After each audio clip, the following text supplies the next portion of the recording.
Nilou is bringing something special to the table. I'm in love with her and you should be too. She's gonna be game changing and I want to talk about it, but just know that right now all we have is leaked information that are subjected to change. But I still want to talk about this, so let's get to it. Nilou is a main DPS that scales fully off of HP, making her a bit easy to build. Furthermore, she comes with a special passive that enables for a unique team comp that no one else so far can replicate. She is legit the first buy to play playstyle in how she can directly alter a reaction. Instead of normal Dendro cores being produced from Bloom, produced when Dendro reacts with Hydro, Nilou's Golden Child's passive changes Dendro cores into Bountiful cores, which are basically just super amped Dendro cores. Bountiful cores blow up faster, do more damage, and has a bigger AoE, and is unable to react with Electro or Pyro for Hyper Bloom and Virgin respectively. Essentially, Nilou is a frontrunner for a new type of team that focuses on crapping out tons of bountiful cores and causing chain explosions everywhere. A year ago, I would have been very opposed to this sort of thing, charging people a premium character for new playstyles. But looking on it now, this is the nature of the beast as a free-to-play game, and I would rather have the developers push the boundaries of gameplay kits by trying new things or augmenting an existing gameplay mechanics like reactions to offer new gameplay experiences for the players. It certainly is more fun than having a I'm you, but better 5-star limited character be the trend of the game. Her gameplay does not significantly change with Constellations, as most and not all of her Constellations are built to boost damage, so at the very least she's not one of those characters where you need to unlock C6 to get a whole new playstyle. On another note, Nilou's kit allows her to constantly apply wet, as she can infuse her normal attacks with Hydro, has a Hydro aura that applies wet to nearby enemies, and of course her elemental burst does 2 ticks of Hydro application and damage. How the heck does she keep her dress so freaking dry? Wait, what? This is probably one of Tavats's many mysteries that will go unsolved forever. Oh, and her animations, they are top notch. I love the fact that she can shoot out water beams with her sword slashes and that she is dancing as a way to fight.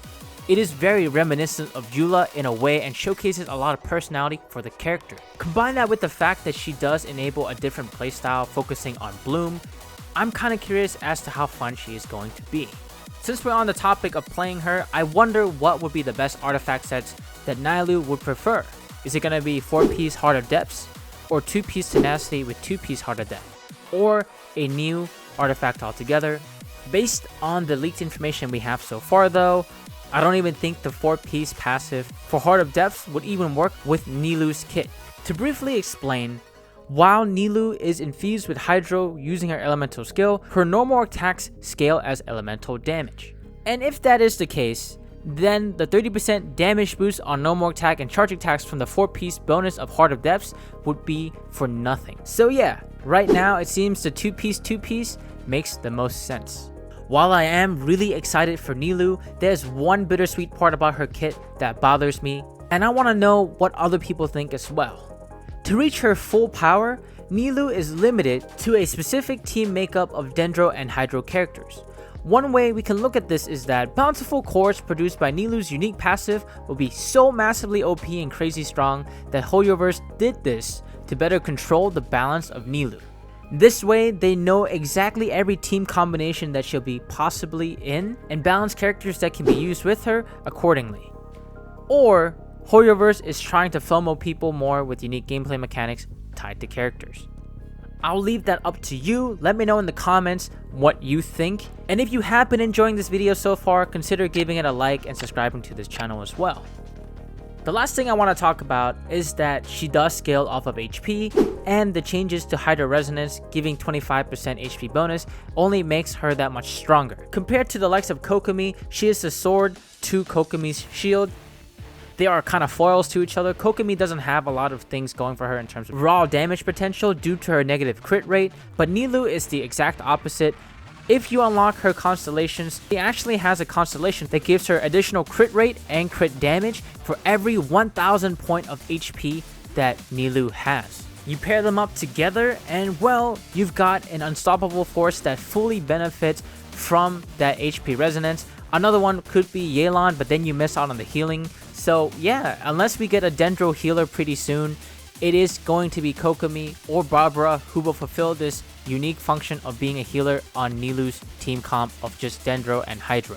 I think Hoyoverse is testing the waters with Nilou in terms of augmenting elemental reactions. I am cautiously excited on where Hoyoverse can take this. It can be really fun or really power creep territory. It all depends on how it's executed, and that's something we'll have to wait and see. I really do hope that Hoyoverse takes the failings of other gacha games to make their decision on how they want to run with this new character-specific elemental reaction augmentation.